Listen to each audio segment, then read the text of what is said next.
Welcome back to SQE1 window, and here we are on chapter 10, and we will try to understand the content of statement of case that we make in our civil litigation.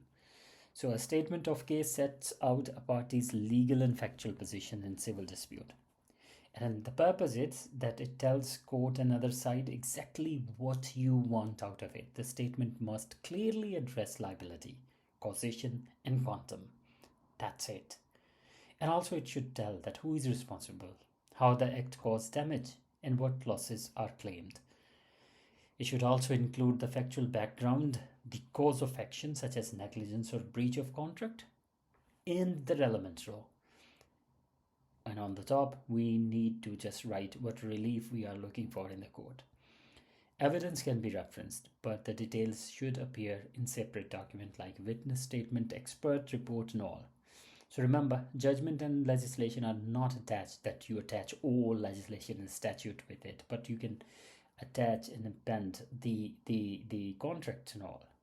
So in short, the statement of case frames the dispute in a clear and logical way for the court to understand. Think of it as your story told in legal format and in clear fashion. So that's very, very important part of it. Like once you are doing it. Next thing is drafting. Now let's talk about drafting style and formatting. All statement of case must have the court heading and document description on the first and final pages. You just signpost what it is. For example, it should say particulars of claim or defense, whatsoever it is. So you must draft in third person. You can't say that I, me, he, she, they. Rather use the claimant and defendant. Remember, you can reference evidence like contract or expert reports, but do not include everything in the statement of case.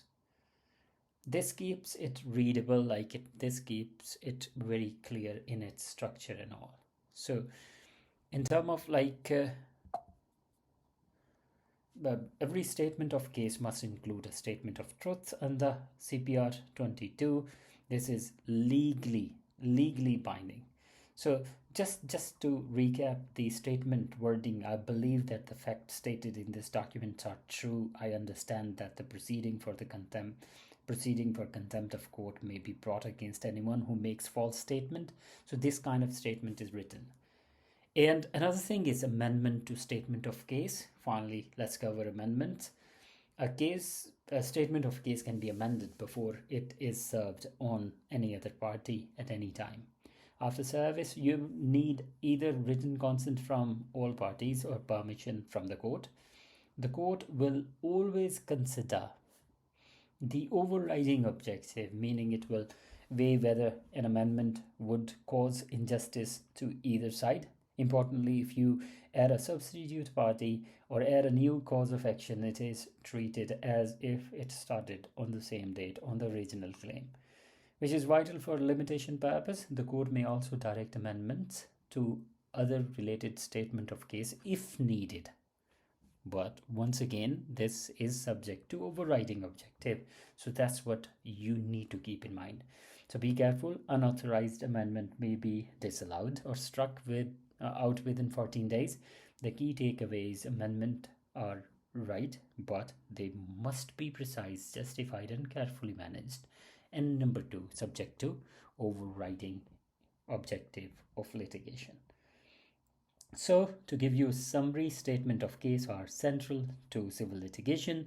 You need to be clear, structured, and accurate. Remember the statement of truth, follow the formatting rules, and handle amendment carefully. By mastering this, you ensure your case is properly framed for the court and you comply with the CPR. Thank you very much for attending this, and I hope you understand it. Have a good day. Ta-da!